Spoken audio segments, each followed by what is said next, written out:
Welcome to HardReset.Info channel, dear viewers. In front of me, Alcatel device. I have Alcatel Cat for LTE LinkHub device, and now I'm gonna show you how to filter IP addresses on this router.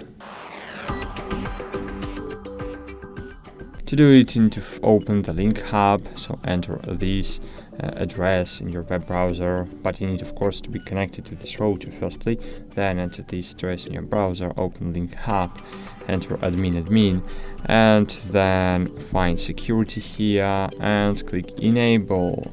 Cool. Now we can add the filter, for example name, I don't know, enter any name you want, LAN IP, protocol, internal port, description, and click save. Of course, I can't save this IP address because it wasn't IP address, but in this way you can save it and filter it. That's it, thanks for watching, like this video and bye, see you.